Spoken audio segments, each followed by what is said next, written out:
Now to a safety warning about sleeping babies. We want to make sure that parents know the best way to put their babies to sleep. You know, every year 3,500 babies die while sleeping. One of the most common causes is 100% preventable. Jessica Winberry is the injury prevention coordinator for Safe Kids Northeast Florida at Wolfson Children's Hospital and is joining us this morning to talk about the dangers, good morning to you, good morning, of bed sharing with your baby. Yes. I have talked to parents, I have talked to mothers who say, well, my mom brought me into bed with her when I was a baby and everything was fine, and I would never roll over on my baby while I sleep. I feel like a lot of this is just awareness. Yeah, absolutely. You know, you're not realizing that it can happen. Right, it does.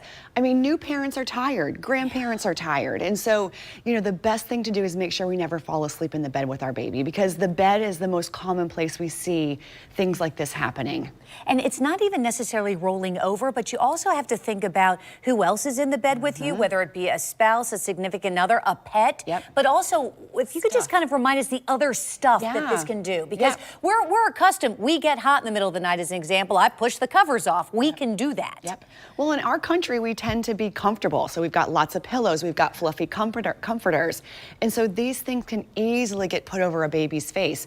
Remember, a small baby cannot take something and remove it from their face, so that can suffocate them. So most times we see these things happen, it is actually a suffocation. So whether someone has just, I mean, all it takes is covering just a tiny little nose and a mouth for them to not be able to breathe. And there's no way they can push or remove that object or person from them. And it doesn't have to be a very long amount of time, right? No, it doesn't. I mean, if we can't breathe, you know, over time we stop breathing and then our heart eventually stops. So this does not take a very long amount of time. And you could just imagine what that would be like for a parent. I don't know if you could ever get over something like that. Are there any safe options then? Yeah, so, you know, if we're breastfeeding, if we're feeding our baby, we can't fall asleep. So if we've got someone else there with us, you know, maybe set an alarm on a phone, make sure someone else is getting up. But it's best to get out of bed when you're feeding your baby. So babies are going to wake up several times a night to eat. So get out of bed, set an alarm on a phone. So even if you're sitting in a rocking chair trying to feed your baby, that alarm's going off every few minutes, because it's normal to be tired. It's normal to fall asleep. We're taking care of a newborn baby. You could have something close by in the bed so that you can quickly put the baby back in their own separate sleep environment. Yeah, because I can imagine a parent's like, I know I want to set an alarm, but what if the alarm wakes up the baby? You know, I mean, it's just, and you are exhausted. We remember those days, absolutely. right? But when we look at the risk of how often this happens, so Duval is unfortunately a leader in the state for how many babies we lose. And our state rate is higher than our national average. So we are really losing a lot of babies in Duval County and some of our surrounding counties. So we really want to do everything we can to prevent. Now, you brought us a great example, too, because we're not just talking, and I want to remind you, I mean, there's, you know, bringing a baby into bed, absolute no-no. But think about the moms who want to take a nap and dad is watching the baby. I will never forget years ago, one of my first stories here was a father who'd fallen asleep with the baby on his chest because it helped the baby sleep. And the baby got wedged because dad fell asleep too, between the pillow cushions on the couch. So these are examples also of other things. Nap time, you know, that you need to be really careful about. So babies sleep when they're first born for a long period of time. So we're dealing with sleeping 17 to 18 hours a day for a newborn baby. We have a lot of times where we see families, parents, caregivers pop their baby. I mean, this is a common one, isn't this Bobby pillow? Yeah. A Bobby pillow was not designed for sleeping. And so it's always important to make sure you're looking at how a product is designed to be used. Rockers, swings, the little rock in place, things like that are not designed for a sleeping baby, and they say that in their manual. And we lose babies in products like this. So for example, a baby wiggles around here and sometimes they get squished down and they can close off their own airway. Push down, They get pushed down, or they roll a little bit. We've got them positioned just right, and they roll and they cover their nose and their mouth. So these products are not designed for a sleeping baby, and it says it all over the manufacturing guidelines.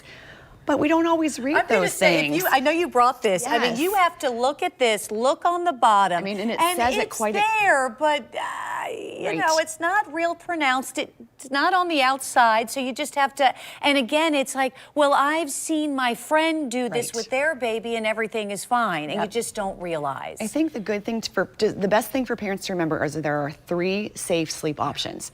That is a crib, a bassinet, or a pack and play. Nothing else is a safe sleep environment. So if our baby is sleeping, they need to be in one of those items. Not a car seat, not a boppy pillow.